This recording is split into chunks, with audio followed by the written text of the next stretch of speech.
Don't you dare tell me there are lots of kids who look the same. Don't pretend this is some sort of funny coincidence either, like the kindergarten teacher does. I'd know my baby girl anywhere. I know the way her hair smells and how soft her little hands feel in mine. I know her giggling laugh, the way she puffs out her cheeks when she gets angry, and the light in her eyes when she sees me across the room. I know all the things that only a mother can know, but for the life of me, I still can't tell them apart. Elizabeth, go put your crayons away. It's time to go home now. I'm not done. Don't talk back to your mom. You can finish tomorrow. You're not my mom, you're just a lady. That was the first shock. When the girl I thought was my daughter shielded away from me at the kindergarten. I grabbed her by the arm and started to drag her, thinking she was just misbehaving. She started to struggle and howl in protest, but I was not in the mood to pick her up and sling her over my shoulder. I probably would have walked away with her and never even known if the real Elizabeth hadn't come skipping around the corner. Hi, Mom. Hi, Taylor. Put me down. I don't want to go, shouted the child I was carrying. I'd always thought double takes were just something people did in movies. I must have done a quadruple. Everything was identical, from their blonde pigtails tied in the exact same way, all the way down to their matching floral overalls. Whatcha-chow, my daughter said. Zukia Guamwich, Taylor replied as I put them down. Isn't it adorable? Mrs. Hallowitz, the kindergarten teacher, was just returning from the bathroom, leading another toddler by the hand. They even talk in their own language. None of the other kids can understand them. My daughter leaned over to Taylor and whispered something that sounded like Priva Priva May. Both girls looked at me poignantly and began to hysterically giggle in perfect synchronization. Even the intakes of breath and the sudden high-pitched squeals lined up. Honestly, I didn't think it was adorable at all. I thought it was beyond creepy. I wasted no time scooping up my daughter and getting her out of there. I might have been able to find it cute under a different circumstance, but the truth is that Elizabeth did have a twin.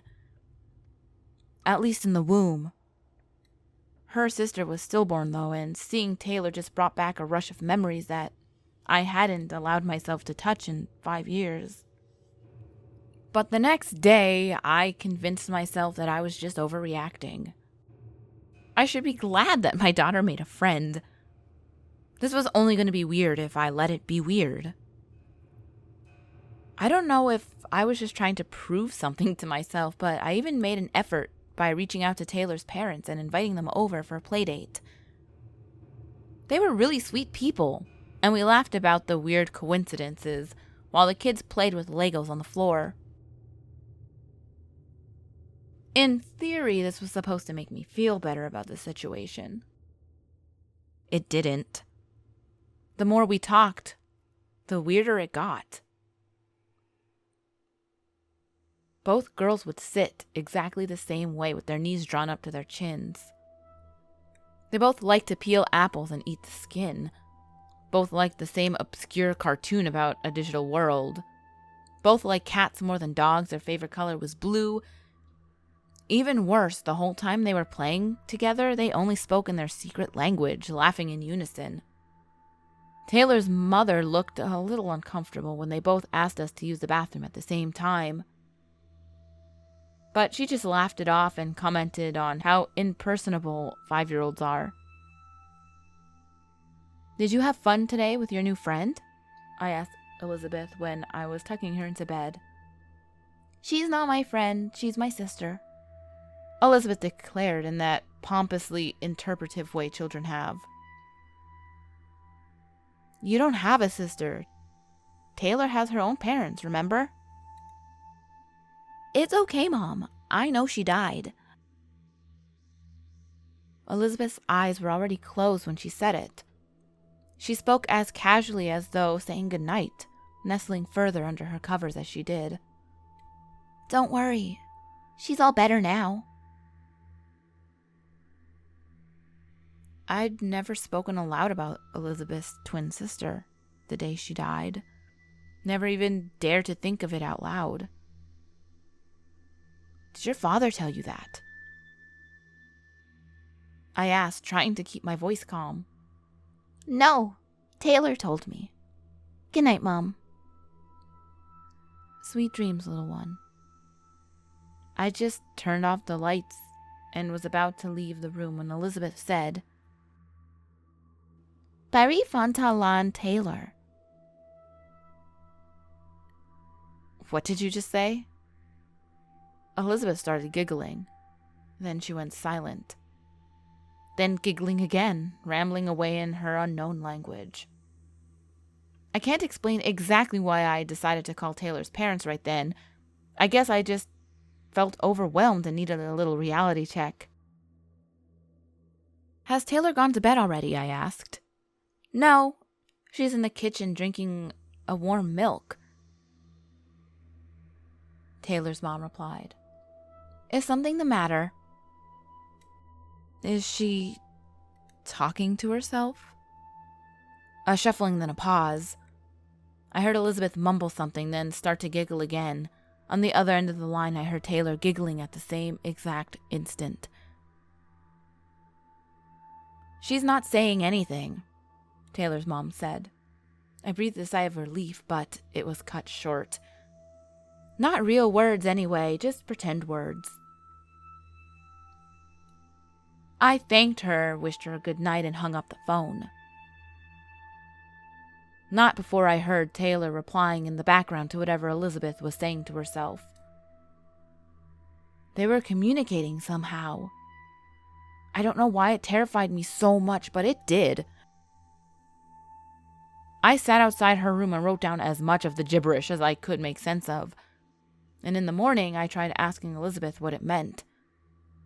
She only laughed and said it was a secret. I felt like I was running in circles. I couldn't stop thinking about it. But the more I thought, the more confusing it got. Had my other girl survived after all? Could she have been adopted by another family somehow? But that still didn't explain how they were talking to each other. As a last resort, I tried hanging around the kindergarten until after Taylor's parents dropped her off and left. Then I went in and signed Taylor out, pretending that she was my daughter. She trusted me this time since we've played together at my house, and I promised her some treats if she went along with it. Once we were alone in the car, I showed her all the gibberish words I wrote down from the night before. I told her she had to help me figure it out in order for her to get her treat. Taylor was happy to oblige. Lizzie, her word for Elizabeth, and I were talking last night. What were you talking about? We were trying to decide which one of us was dead.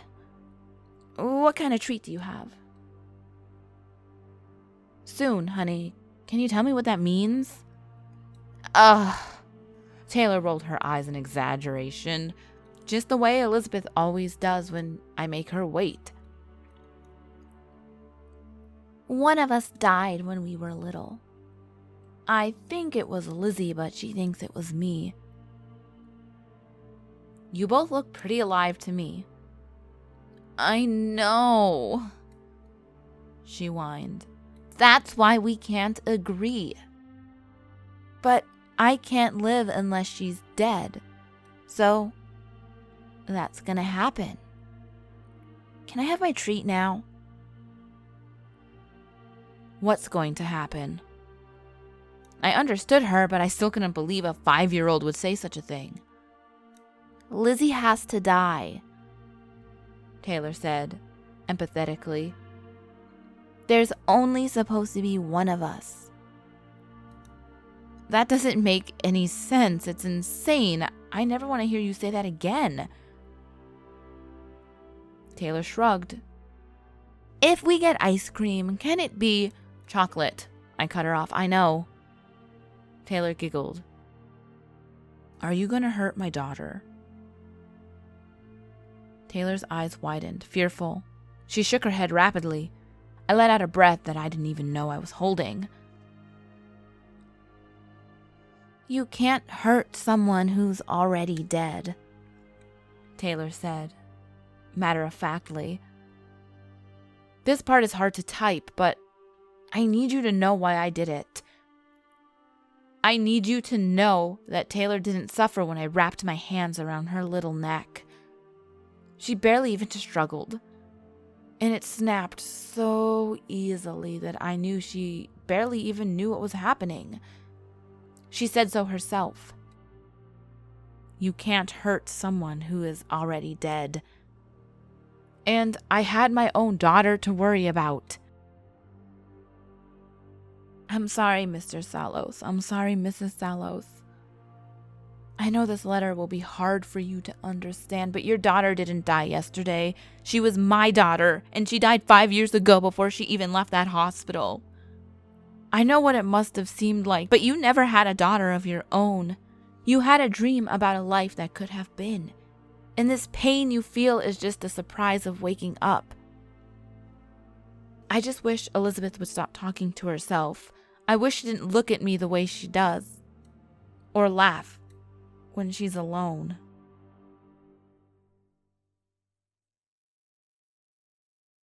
I hope you ghouls enjoyed this video. I really liked it. It was so creepy.